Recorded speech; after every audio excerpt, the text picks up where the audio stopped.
Guards do not launch major searches like this for nothing. They do not wake up one morning and say, let's dig up a random field. Searches cost money. They take planning. They require specialist team. They require permission. They require confidence. So when guards return to land connected to cold cases like Jojo and Jacob, the real question is not just where they are searching. The real question is what changed and why now. Because in Irish cold cases, silence can last years, decades even. But movement means something. Let's slow this down. Imagine Ireland in the mid-1990s. No smartphone, no CCTV everywhere, no social media. If someone vanished, the trail could go cold very fast. And that is exactly what happened. First, Jojo. November, a cold February night in the mid-1990s. Jojo was 21 years old. She had been out in Dublin. She was heading home to County Kilkenny. Back then, people often relied on lifts. You trusted strangers more than you probably would today. She managed to get lifts part of the way south. In the early hours of the morning, she was dropped near Moon in County Kildare. The detail matter. Small village, quiet road, dark countryside. She went to a public phone box. Think about that. Imagine for a second. You're a woman alone, in the early morning darkness, holding a phone receiver, street light above her. She called a friend. During the call, she mentioned that a car had pulled up nearby. She said the driver had offered her a lift. Then suddenly, the line went dead. Not a goodbye, not I call you later, just silence. That is the last confirmed contact with Jojo. She was never seen again. No confirmed sighting after that moment. No remains ever found. No one charged in connection with her disappearance. Over the years, guards appealed for information again and again. They carried out searches in different rural locations based on investigative leads. Specialist units reviewed statements. Cold case teams revisited evidence. And every time there is renewed activity, people ask, are they close? Now let's move to Jacob. Different setting, different day, same unanswered ending. July, late 1990s. Jacob was 18 years old. She had just finished her first year study law. She was home in Newbridge, County Kildare. It was daytime. The detail makes this case especially unsettling. She was last seen walking near her family home in the afternoon. Broad daylight, residential area, and then gone. No confirmed struggle publicly reported. No confirmed sighting after that moment. Just absence. Years passed. Then, in 2018, guards officially upgraded her disappearance to a murder investigation. That is not a small step.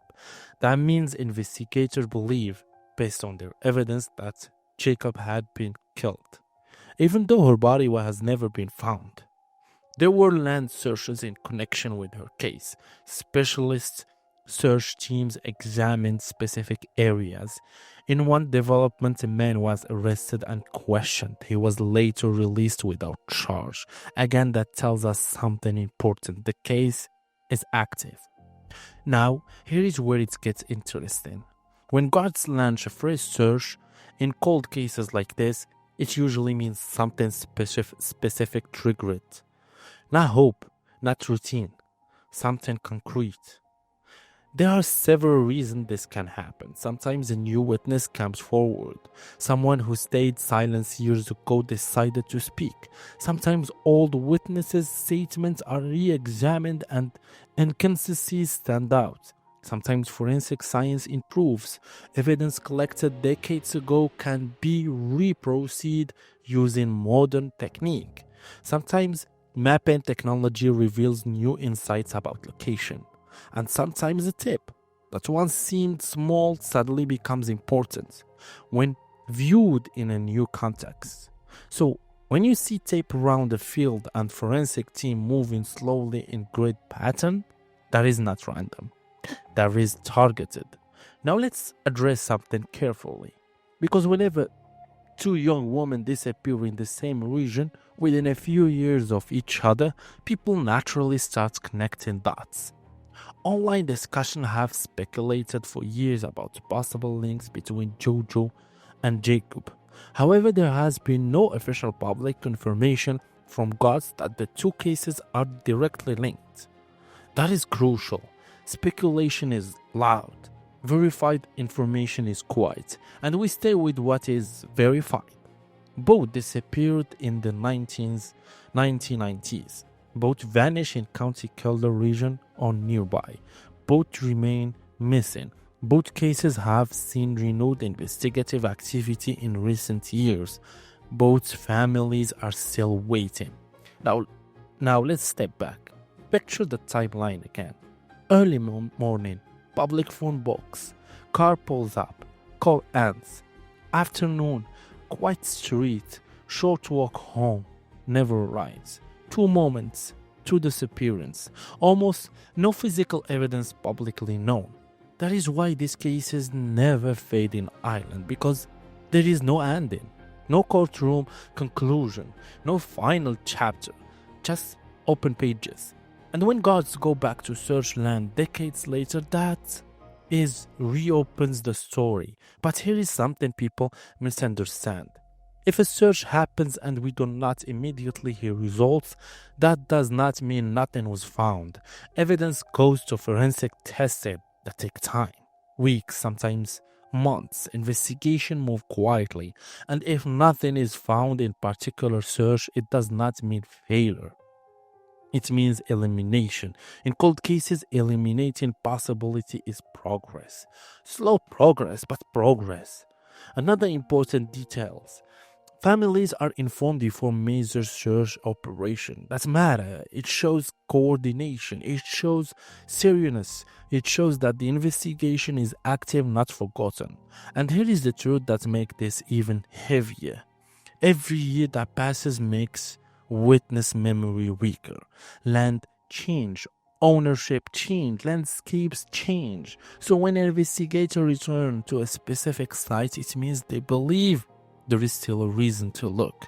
That means something shifted.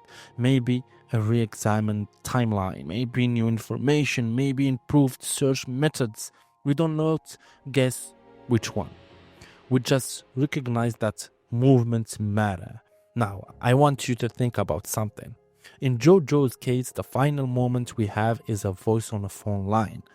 In Jacob's case, the final moment is a visual sighting in daylight. Sound, sight, then nothing. And that nothing is what keeps this case alive in public memory, because unanswered questions are powerful. If you have any information related to either case, guards continue to appeal for tips. Even the smallest details can matter, even decades later. Before we close, I want you to tell me something in the comments. Which detail stays with you the most? The phone call that ended mid-sentence, the daylight disappearance near home, or the fact that after all these years, investigators are still searching? These names deserve to be spoken. Jojo, Jacob. And when guards step back into field and reopen search zones, that means hope has not disappeared. It means the story is not over. If you want fast updates on Irish true crime, subscribe. We cover everything before it hits mainstream headlines. Thank you.